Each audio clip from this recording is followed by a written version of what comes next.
Wherefore, seeing we also are a cloud of witnesses, let us lay aside every weight and the sin which doth so easily beset us, and let us run with patience the race that is set before us, looking unto Jesus, the author and finisher of our faith, who for the joy that was set before him endured the cross, despising the shame, and is set down at the right hand of the throne of God.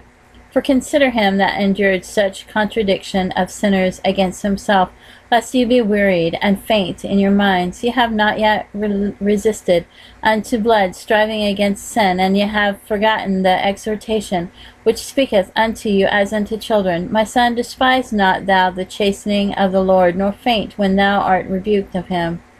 For whom the Lord loveth he chasteneth, and scourgeth every son whom he receiveth. If ye endure chastening, God dealeth with you as with sons. For what son is he whom the Father chasteneth not? But if ye be without chastisement, whereof all are partakers, then are ye bastards, and not sons. Furthermore, we have had fathers of our flesh which corrected us, and we gave them reverence. Shall we not much rather be in subjection unto the Father of spirits and live? For they verily have a few days chastened us after their own pleasure, but he for our profit, that we might be partakers of his holiness.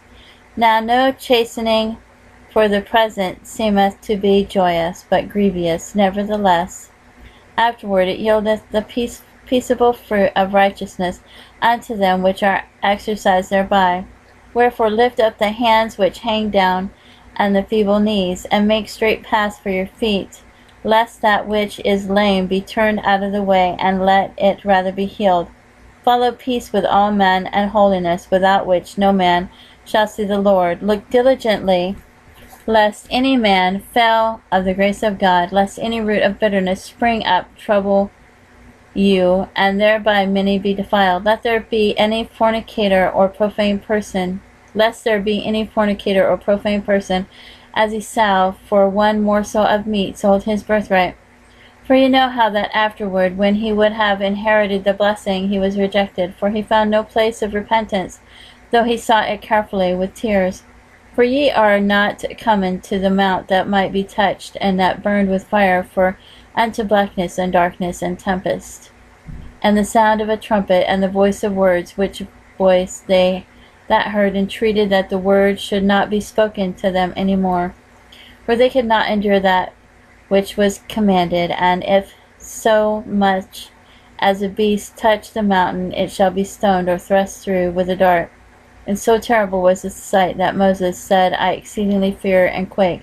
But ye are come into Mount Sion, and into the city of the living God, the heavenly Jerusalem, and to an innumerable company of angels, to the general assembly and church of the firstborn, which are written in heaven, and to God the judge of all, and to the spirits of just men made perfect, and to Jesus the mediator of the new covenant, and to the blood of sprinkling that speaketh better things than that of Abel. See that ye refuse not him that speaketh, for if they escaped not who refused him that spake on earth, much more shall we escape if we turn away from him that speaketh from heaven, whose voice then shook the earth, but now he hath promised, saying, Yet once more I shook not the earth only, but also heaven.